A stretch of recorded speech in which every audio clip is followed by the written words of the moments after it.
Hürmetli vatandaş, bugünkü leksiyalarımızı başlayımız. Leksiyada sizlerge Rosa Washington'dan sözdeyimiz. Sizlerge ma'lum yakından biri mesela 11. ayının 6. günü Amerika Qo'shma Shtatlarda o'ttir mezgillik saylan bulup öttü. Bu saylan bu taqazzolik bilan ko'z tutgan davlat birdan-bir davlat Jungo idi. Çünkü Jungo tamom qildi. Jungo iltijo qildi. Ehtimal vaqtim ki saylamda Amerika'da Demokratlar Partisi g'alaba qilsa, Prezident Trump'ning Jungo'ga navbatda qaratgan siyosati yumshash bo'ladi dedi. Shundaq tamodi yashadi. Bugun mushida temini davr qilgan holda vatandaşlarga leksiya so'zlaymiz. Oxirida uning xulosasini vatandaşlar o'zi chiqarib oladi. Birinchi mavzu. Prezident Trump mamlakatlik ziyonkashlikka uchragan kommunizm qurbonlari kuni bayonot e'lon qildi. Mavzuli xabar 11 ayning 8 kuni Amerika ovozi Xitoy tili programmasi e'lon qilindi. Xabar bundoq boshlandi.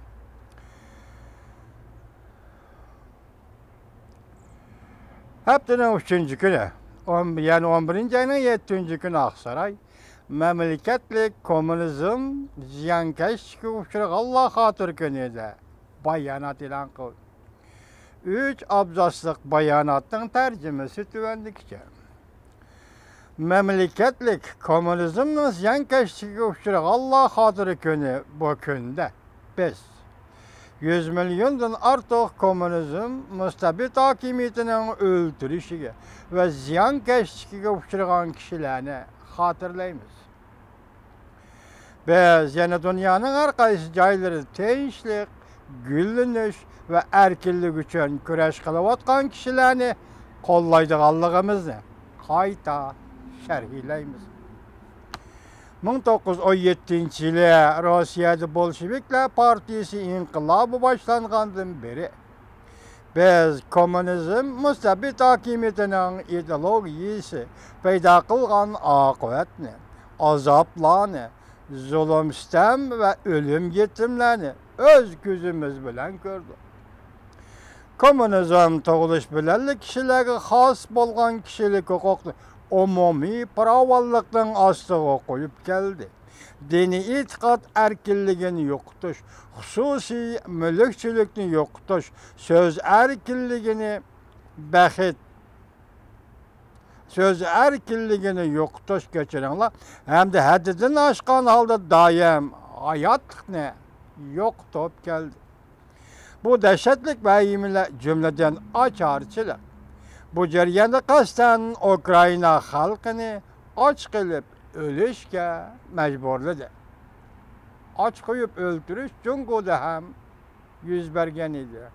Hozir mustamlik Uyg'uristondagi yig'ilish lagerlarida Xitoyning birdan-bir birinchi turdan qiynash usuli yig'ilish lageri qamalgan Uyg'urlarni, qozoqlarni va boshqa qarindosh millatlarni och qo'yib qiynash. Ocharchilik bu jarayonda qasddan Ukraina xalqini och qilib o'lishga zo'rladi. Davlat terrorizmida Rossiya fuqarolarini tozaladi. Qatlam maydonida Kambodsha fuqarolarini qatlam qildi. Erkinlik qadam bosgan Berlin xalqini etib o'ldirdi. Bular hamda boshqa nurg'unlagan zo'ravonlikning ziyonkashligiga uchrab önsiz, tavushsiz o'tganlar inkor qilg'ili bo'lmaydigan bu faktlarga shohid bo'lganlar kommunizm hamda kommunizmni qo'llashganlar insoniyat ro'yi va insoniyatning gullanishiga buzg'unchilik ilib kelguvchilarning harakatlariga shohid bo'ldi. Bugun biz zulm sitamlik kommunizm siyosiy hokimiyati ostida hayotidan ayrilgan, erkinlik va yaxshi turmushga izlangan shu kishilarni chonqor yod etamiz. Biz birlikda kommunizm tuzumi ostida shuncha ko'plagan chidashga toqat qilg'ili bo'lmaydigan darajada ziyonkashlikka uchragan kishilarni azoblanish ichida yod etamiz. Hamda qayta qasam qilamizki, erkinlikka erishish ve barlık kişilerini fursatga erishtirish Қолға келтірген işlerimizde devamlı ilgili sürümüz. 1917 yıl 11 ayının 7. günü Rusya'da Oktyabr inqilabı partlap tünci bulup komünizm siyasi hakimiyetini kurdu. Ötken yıl Oktyabr inqilabı partlagan 100 yıl toşkan günde Prezident Trump hükümeti moşu bir günde memleketlik komünizmden ziyankeşliğe uçurağanlarını hatırlaş günü de bekitken.